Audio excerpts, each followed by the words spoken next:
چونکہ یہاں اللہ نے سارا سامان مہیا کر دیا ہے. زمین تمہارے لیے, آسمان کی بارش تمہارے لیے, سورج و چاند تمہارے لیے. تمہیں گھر میں بیٹھ کر نہیں رہنا ہے, تمہیں گھر سے باہر نکل کر زمین میں ہل چلانا ہے, اس میں دانے ڈالنا ہے. پانی آسمان سے ہم گرائیں گے, زمین ہم نے پیدا کیا ہے, فصلیں ہم اگائیں گے, مگر تم کو اپنے گھر سے نکل کر ایک دانہ زمین میں ڈالنا ہوگا. اور جب تم زمین میں ایک دانہ ڈالو گے تو ہم اس دانے کو سڑا کر وہاں سے پودا نکالیں گے, اور اس پودے میں ہم 50 بالیاں نکالیں گے, اور ہر بالی میں 100 دانے نکالیں گے. مگر ایک تم کو زمین میں ڈالنا ہوگا, تب 1000 دانہ تجھ کو عطا کر دیں گے. ایک تم کو زمین میں ڈالنا ہوگا, تم کو آگے بڑھنا ہوگا, اپنے بچوں کو پڑھانا ہوگا, بچہ کو 10 گھنٹے پڑھوانا ہوگا, تب بچہ میٹرک میں 90% نمبر لائے, انٹرمیڈیٹ میں 12 گھنٹے کی سٹڈی بڑھا دے, تب انٹرمیڈیٹ میں وہ 98% نمبر لائے, گریجویشن میں اور تھوڑی سی محنت اور بڑھا دے, 16 گھنٹے پڑھے, 99% نمبر لے آئے. اب بچہ اس قابل ہوا کہ IAS کے ایگزام میں بیٹھ سکتا ہے, یعنی میٹرک کا ریزلٹ ٹاپ ہے, انٹرمیڈیٹ کا ریزلٹ ٹاپ ہے, گریجویشن کا ریزلٹ ٹاپ ہے. اب وہ چلا آئے محمود الاولیاء کی بارگاہ میں, اب وہ چلا جائے سرکار غریب نواز کے آستانے پہ, کہے بابا میں نے محنت میں کوئی کمی نہیں کی ہے, میں نے 12 گھنٹے پڑھا ہے, میں نے 14 گھنٹے اسٹڈی کی ہے, میں نے 18 گھنٹے اسٹڈی کی ہے, میں نے 99% نمبر لایا ہے. بابا میں نے محنت میں کوئی کمی نہیں کی ہے, میں فزکس پڑھا ہوں, میں کیمسٹری پڑھا ہوں, میں بایولوجی پڑھا ہوں, میں میتھمیٹکس پڑھا ہوں, میں جنرل نالج پڑھا ہوں, میں جنرل سائنس پڑھا ہوں, میں کمپیوٹر پڑھا ہوں, میں نے محنت میں کوئی کمی نہیں کی ہے. بابا صرف آپ کی دعا چاہیے. ادھر سے 15 گھنٹے کی محنت چلے گی اور غریب نواز اپنی قبر میں ہاتھ اٹھا دیں گے, محمود الاولیاء اپنی قبر میں ہاتھ اٹھا دیں گے. ادھر سے محنت چلی, ادھر سے دعا بڑھی, کامیابی آسمان سے زمین پہ نازل ہو جاتی ہے.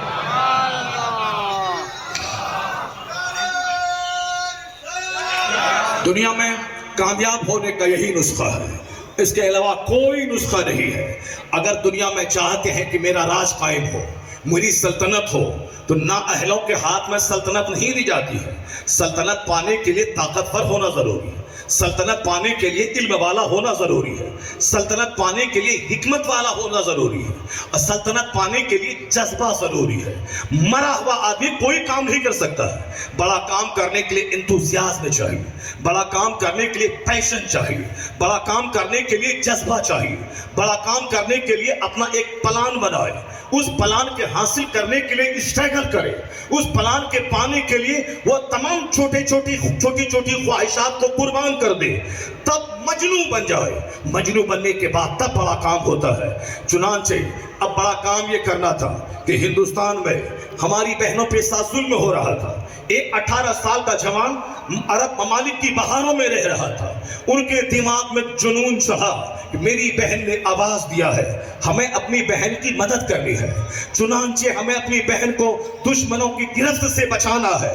اب ایک جنون دماغ میں چڑھا, عرب کی بہاروں کو چھوڑا, نوجوانوں کا ایک دستہ لیا, سمندر کے کٹیلی راہوں سے ہندوستان کی زمین سندھ پہ قدم رکھا.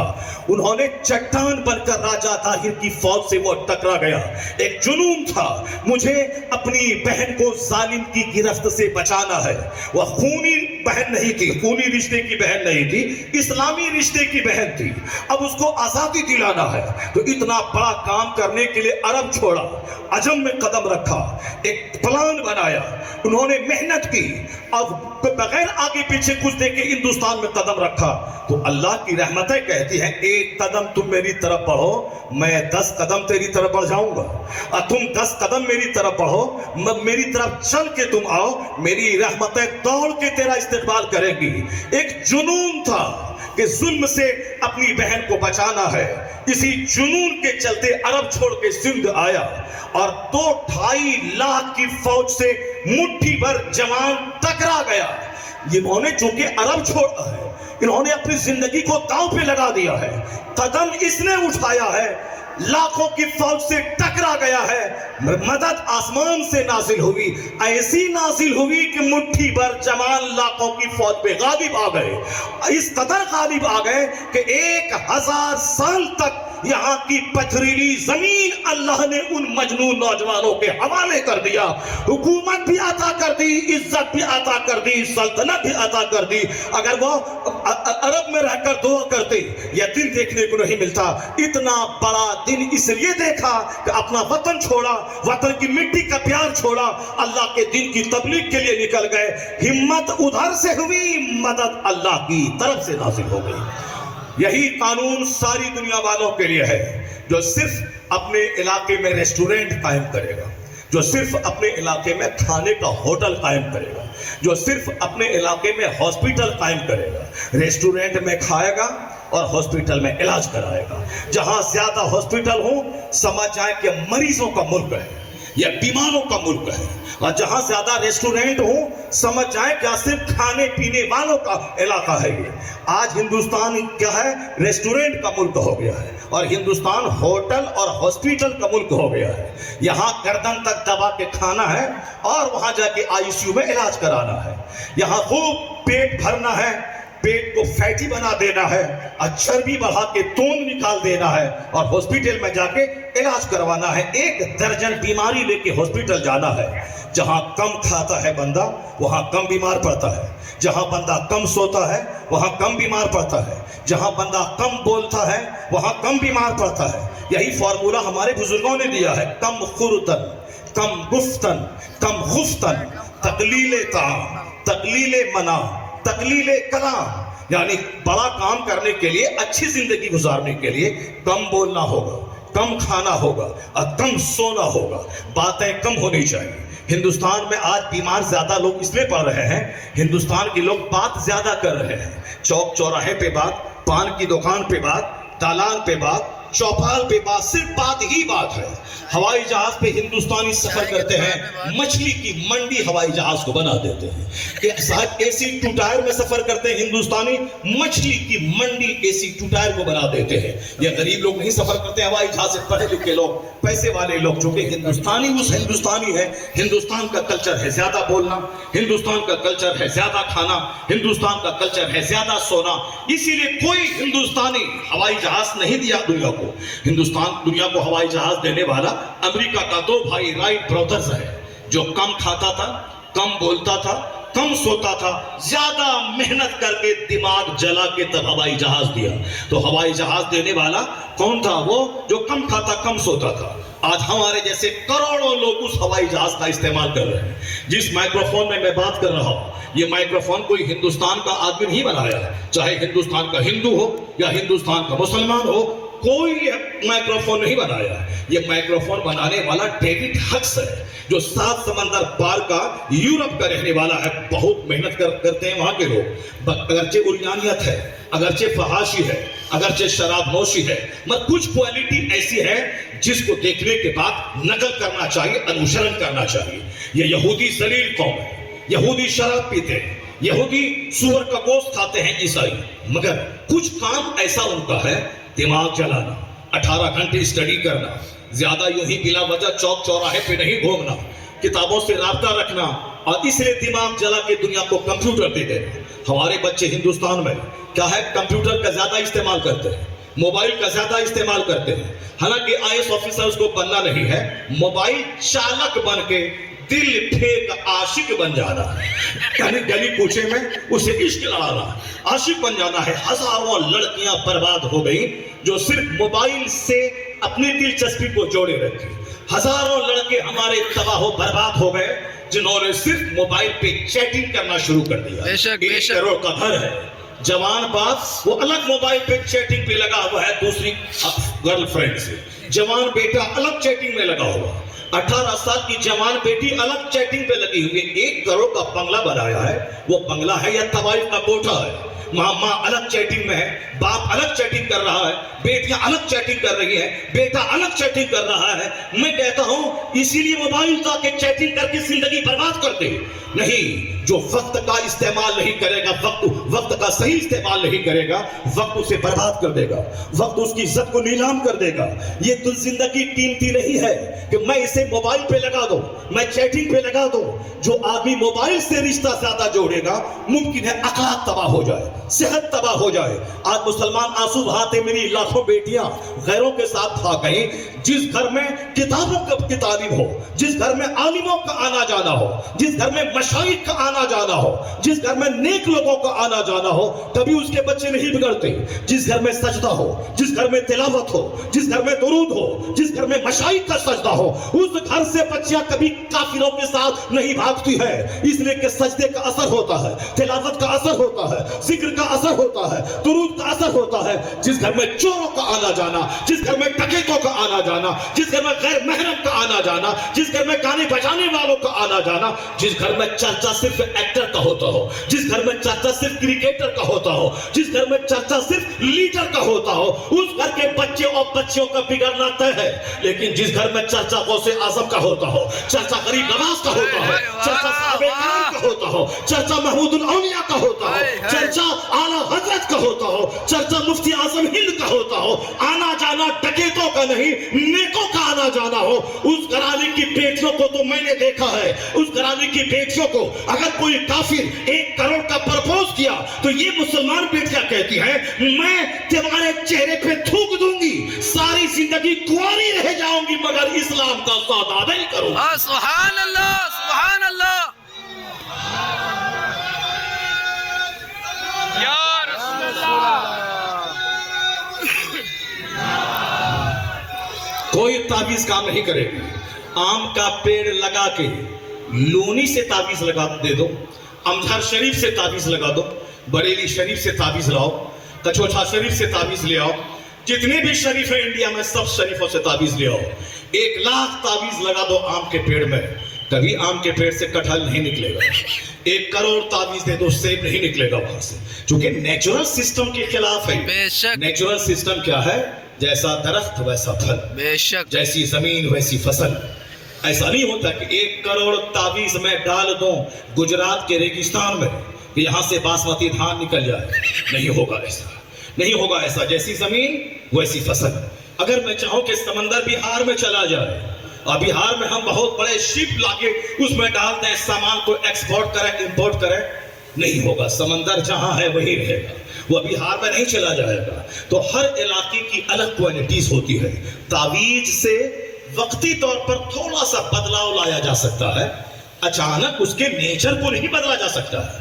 ایسا نہیں کہ ہم جئیں کافروں کی طرح، ہم جئیں مشرکوں کی طرح، ہم جئیں شرابیوں کی طرح، ہمارا سارا سسٹم کافروں کی طرح ہو، میرے بچوں کی برتھ ڈے پارٹی کافروں کی طرح ہو، میرے شادی بیاہ کرنے کا مزاج کافروں کی طرح ہو، ہم لون میں شادی کریں کافروں کی طرح، ہم 1 کروڑ روپے ڈیکوریشن کر کے شادی کریں کافروں کی طرح، ہم شادی میں ناچیں کودیں گائیں کافروں کی طرح، ہماری 18 سال کی بیٹیاں 80 سال کی بوڑھیاں وہ سبھی ڈی جے پہ ڈانس کریں کافروں کی طرح، اور ہم یہ کہہ دیں کہ میرا بچہ قطب پیدا ہو جائے، میرا بچہ ابدال پیدا ہو جائے، میرا پتہ شیخ وقت پیدا ہو جائے میرا بچہ۔ نہیں ہوگا ایسا۔ شادی کا سارا سسٹم جب تک مومنانہ نہیں ہوگا، جب تک سرکار کی سنتوں سے لبریز نہیں ہوگا، اس وقت تک نہ شادی میں ٹھہراؤ ہوگا، نہ بچے متقی پیدا ہوں گے۔ چونکہ بچوں کے فیوچر پہ اثر پڑتا ہے ماں باپ کے شادی کا۔ اگر گھر میں سارا سسٹم کافرانہ ہو اور ریزلٹ نکل جائے صالحین کی طرح، نہیں ہوتا ہے ایسا۔ اور تعویذ ڈال دیں، تعویذ کا فائدہ نہیں ہوگا۔ آم کا پیڑ لگا دیں، اس کو جانور سے بچائیں، اس میں وقت وقت پہ پانی ڈالیں، اس کے بعد جب پھل لینے کے قابل وہ درخت ہو جائے تب جا کے تعویذ اپنے مرشد سے لا کے اس میں ڈال دیں کہ میرے آم کا جو میرے درخت کا جو پھل ہو وہ کھٹا نہیں ہو، میرا درخت سڑے نہیں۔ تب اس تعویذ کا اثر ہوگا کہ آم اگر کھٹا ہونے والا ہو تو تعویذ کی برکت سے آم میٹھا ہو جائے گا، یہ ہو جائے گا۔ یہ نہیں ہوگا کہ آم کی جگہ سیب ہو جائے گا، یہ نہیں ہوگا۔ آم اگر کھٹا ہونے والا ہو یہ تو ہو جائے گا تعویذ سے، تو تعویذ کا اثر جزوی ہوتا ہے، تعویذ کا اثر پارشل ہوتا ہے، تعویذ کا اثر آنشک ہوتا ہے، تعویذ کا اثر چھنک ہوتا ہے، تعویذ کا اثر ٹیمپروری ہوتا ہے۔ میں تمام سنیوں کے ذہن کا علاج کرنا چاہتا ہوں۔ آپ جو کہتے ہیں مالیدہ کی فاتحہ دلا دیں تقدیر بدل جائے، توشے قادریہ دلا دیں تقدیر بدل جائے، میں بغداد چلا جاؤں 50 کروڑ کا پلاٹ ہم کو مل جائے، نہیں ہوتا ہے ایسا۔ جزوی فائدہ ہوتا ہے، آنشک فائدہ ہوتا ہے، اور بڑے فائدے کے لیے وہ کرنا پڑے گا جو نظام مصطفیٰ نے عطا کیا ہے۔ اگر حضور چاہتے تو مدینے میں دعا کر لیتے، الہی جو مشرک مکہ سے آ رہے ہیں ان کو راستے میں دھنسا دے، اس کو وہیں اس کو گونگا بنا دے، اس کو بہرا بنا دے، مگر میرے مصطفیٰ نے رمضان کے دن میں مدینے میں دعا نہیں کی، بلکہ 313 مجاہدین کا دستہ تیار کیا، اس کو کٹنے مرنے اور شہادت کا جذبہ پیدا کر کے اس کو مدینہ سے نکال کے بدر لے گئے، 180 کلومیٹر دور لے گئے۔ اب وہاں 1000 مکہ کے سرغنہ اور چودھری آئے ہیں، یعنی اسلام کا مقابلہ کفر سے ہو رہا ہے۔ حضور میدان بدر گئے، کہا اگر اس کے ہاتھ میں اسلام کا جھنڈا ہے، یہ شہید ہو جائیں تو اب جھنڈا اسلام کا ان کے ہاتھ میں جائے گا، اگر یہ شہید ہو جائیں اسلام کا جھنڈا ان کے ہاتھ میں جائے گا۔ ایسا نہیں کہ میرے حضور کمانڈر ہیں تو ہم شہید نہیں ہوں گے، ہماری گردن نہیں کٹے گی، نہیں، حضور نے کہا کہ اگر یہ شہید ہو جائے تو جھنڈا اسلام کا ان کے ہاتھ میں ہوگا۔ اس کا اشارہ ہے کہ ہم جان بچانے نہیں جاتے ہیں، ہم جان دے کر اسلام بچانے جاتے ہیں۔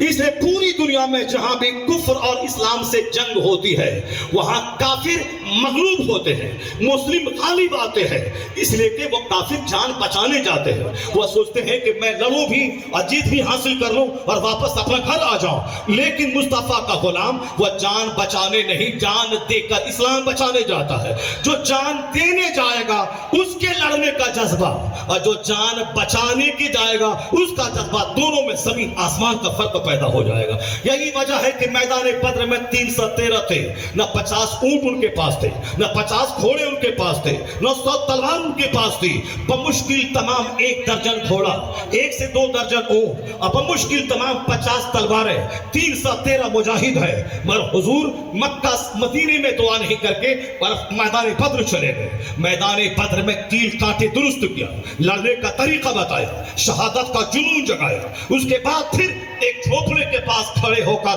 ہاتھ اٹھا کے رب کریم سے دعا کرنے لگے، الہی یہ مٹھی بھر فوج اگر آج ہار گئی قیامت تک تیری عبادت نہیں ہو پائے گی، الہی تو اپنا وعدہ سچا کر دکھا۔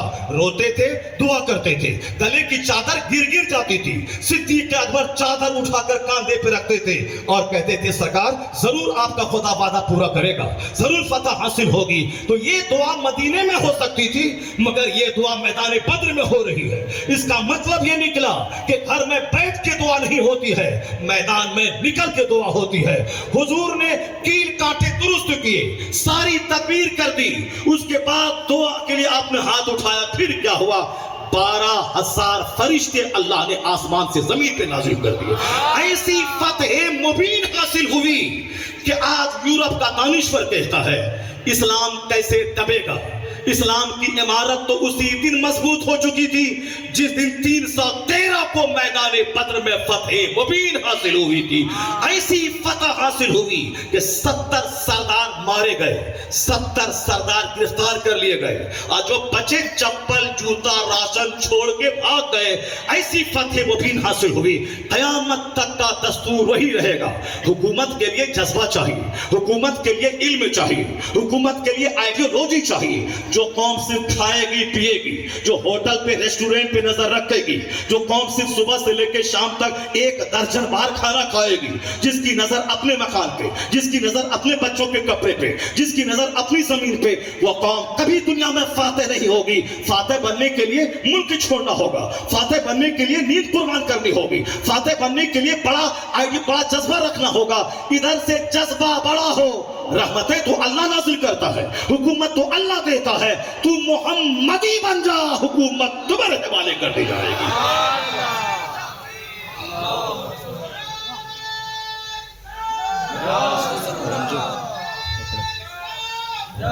ہے میری قوم، بہت بڑا بننے کے لیے بڑا جگر رہنا پڑے گا۔ شادی کا جو انداز ہے کافرانہ، اس کو چھوڑنا ہوگا. جو برتھ ڈے پارٹی منانے کا انداز کافرانہ ہے، اس کو چھوڑنا ہوگا. Happy birthday to you جو کہنے کا انداز کافرانہ ہے، اس کو چھوڑنا ہوگا. مومن کا انداز کیا ہے؟ بچہ جس دن پیدا ہوتا ہے اسی دن وہ 70-80 سال کا ہے، جو عمر اس کی اللہ نے لکھ دی ہے. آج ہی وہ 80 سال کا ہے، لیکن جیسے ہی 1 سال کھٹ گیا تو اب 80 سال میں 1 سال ختم. 5 سال کا بچہ ہو گیا، اب بچہ 75 سال کا رہ گیا. یعنی جس دن جس کی جتنی عمر اللہ نے لکھ دی ہے، جس دن پیدا ہوا اسی دن اس کی عمر اتنی ہے. جیسے میری عمر آج 55 سال شروع ہوئی ہے. 55 سال کا آغاز ہوا، 54 ایئرس کمپلیٹ ہو گئے. 70 کی میری پیدائش ہے. اگر اللہ نے میری عمر 60 سال رکھی ہے یا 70 سال رکھی ہے، تو جس دن میں پیدا ہوا تھا اسی دن میں 70 سال کا تھا. آج 55 سال ہو گئے تو 70 میں 55 ختم. اب زندگی کے بچ گئے صرف 15 سال. اگر میری عمر 60 سال ہے تو 55 سال ختم ہو گئے. اب زندگی کے بچ گئے 5 سال. یہ بتائیے اب جو ہم برتھ ڈے پارٹی آج منا کے بولیں گے happy birthday to you, یہ جو ہم آج بولیں گے میرا بیٹا 55 سال کا ہو گیا، ہمارے ہندوستان کے پردھان منتری کے 76 سال کے ہو گئے، اس کا مطلب ہے یہ موت کا جشن منانا ہو. 5 سال کے بعد مرنے والا ہے، یہ جشن موت منا رہے ہیں کہ میرا مرنے والا ہے. اسلام کیا کہتا ہے؟ جب بچہ آپ کا 5 سال کا ہو جائے، تبرک لے آؤ دکان سے، اپنے علاقے کے بڑے عالم کو بلا لو اور ساتھ یاد دلا کے اس بچے کے لیے دعا کرو اللہ اس بچے کو صحت تندرستی اچھا علم عطا کرے. اور بچے کو بتا دو کہ میرے لال آپ کی زندگی کے 5 سال ختم ہو گئے، آپ کی زندگی کے 10 سال ختم ہو گئے، اب آپ موت کی طرف بڑھ رہے ہیں، اس لیے موت کے بعد جو ہونے والا ہے اس کی تیاری شروع کر دیجیے. یہ ہے برتھ ڈے پارٹی کہ اب آپ موت کی طرف بڑھ رہے ہیں، اب آپ موت کی طرف بڑھ رہے ہیں، اسے موت کی تیاری کیجیے. دنیا کا 70 سال 1 سیکنڈ ہے، مرنے کے بعد کا ایک دن 50,000 سال کے برابر ہے. اصل عزت وہاں کی، اصل راحت وہاں کی، اصل جنت وہاں کی، اصل آرام وہاں کا. دنیا میں کیا رکھا ہے؟ آج کل صحت مند تھے، آج بیمار پڑ گئے. ہمارے بابا یہاں بیٹھے ہوئے تھے، بابا کو میں نے 15 سال پہلے دیکھا تھا، کس قدر تندرست تھے اور کس قدر داڑھی کے بال سیاہ تھے. 15 سال کے بعد آج میں بابا کو دیکھ رہا ہوں، بابا کی داڑھی کے بال سفید ہو گئے. مجھ کو آج سے 15 سال پہلے آپ نے دیکھا ہوگا، داڑھی کا ایک بال کالا نہیں تھا، لیکن آج 15 سال کے بعد آپ دیکھ رہے ہیں کہ داڑھی کے میرے کتنے بال سفید ہو گئے. اس کا مطلب ہے دنیا میں کوئی آدمی ایک حالت پہ رہنے نہیں آیا ہے. آج تندرست ہے کل بیمار ہو جائے گا، آج مالدار ہے کل غریب ہو جائیں گے، آج تندرست ہے کل بیمار ہو جائیں گے، آج عزت والے ہیں کل ذلیل ہو جائیں گے. وہ عزت بھی کوئی عزت ہے جو چھیننے والی ہو، وہ دولت بھی کوئی دولت ہے جو کل گھٹنے والی ہو، وہ صحت بھی کوئی صحت ہے جو کل برباد ہونے والی ہو، وہ زندگی بھی کوئی زندگی ہے جس کی گردن پہ موت کی تلوار لٹک رہی ہو. اس لیے اسلام کہتا ہے اصل عزت وہاں کی جہاں کی عزت چھینی نہیں جائے گی. اصل جوانی وہاں کی کہ 80 سال کا بڈھا بھی مر جائے، اگر ایمان ہے تقویٰ ہے تو وہاں 30 سال کا جوان بنا کے جنت میں ڈالا جائے گا.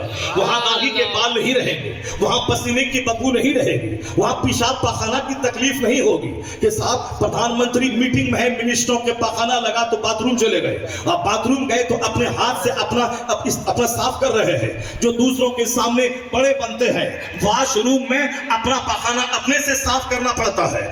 یہ بھی اللہ گھمنڈ توڑنے کے لیے ایک زبردست طریقہ دے دیا ہے تاکہ جب بھی لگے کہ یہ بھنگی ہے، یہ دوسروں کا پاخانہ صاف کرتا ہے، تو اس وقت اپنے واش روم میں اپنا پاخانہ صاف کرنا بندہ یاد کر لے کہ کوئی پردھان منتری ہو یا امریکہ کا پریزیڈنٹ وہ واش روم میں نوکر کو لے کے نہیں جاتا ہے، وہ اپنا گھناؤنا پاخانہ خود اپنے ہاتھ سے صاف کرتا ہے. یہ اس بات کی دلیل ہے کہ اللہ اس پاخانے کی کمزوری کو لگا کے بندے کو بتانا چاہتا ہے کہ تو بڑا نہیں ہے، کوئی بڑا نہیں ہے، یہ کمزوری ہے تمہاری. اس لیے دوسروں کو حقیر مت سمجھنا، دوسروں کو ذلیل مت سمجھنا، دوسروں کو مہتر مت سمجھنا. اگر دوسرا مہتر ہے تو مہتر والا کام تو ہی تو کر رہا ہے. دوسروں کا پاخانہ صاف کرتا ہے اور تو اپنا پاخانہ صاف کرتا ہے. جب اس پوائنٹ پہ نظر رکھے گا تیرا سارا غرور مٹ جائے گا اور تیرے اندر خاکساری پیدا ہو جائے گی. تو اپنی پیشانی زمین پہ جھکا کے کہے گا الہی میں کمزور ہوں تو طاقتور ہے، میں مخلوق ہوں تو خالق ہے، میں عاجز ہوں تو مختار ہے، میں بیمار ہوں تو شفا دینے والا ہے، میں کچھ نہیں ہوں الہی تو ہی سب کچھ ہے. سبحان اللہ. بندے کا گھمنڈ توڑنے کے لیے اللہ نے دنیا میں بیماری لگا دیا ہے. بندے کا غرور توڑنے کے لیے اللہ نے پیشاب پاخانے کا سسٹم لگا دیا ہے. بندے کا گھمنڈ توڑنے کے لیے اللہ نے موت کا ایک سلسلہ لگا دیا ہے. آپ جوان ہیں, بچہ آپ کا مر گیا. آپ بادشاہ ہیں, آپ کا بیٹا مر گیا. آپ بادشاہ ہیں, آپ کی بیوی اچانک خوبصورت 25 سال کی جوان وہ مر گئی. یہ کمزوریاں ہیں, مگر جنت میں نہ بیماری ہے, نہ آزاری ہے, نہ پیشاب پاخانہ ہے, نہ پسینے کی بدبو ہے, نہ وہاں آندھی ہے, نہ وہاں طوفان ہے, نہ کوئی چڑھنے والا ہے, نہ کوئی چلنے والا ہے, نہ کوئی حسد کرنے والا ہے, نہ نعمت کے چھننے کا اندیشہ ہے. اس لیے اصل آرام وہاں کا, اصل عزت وہاں کی.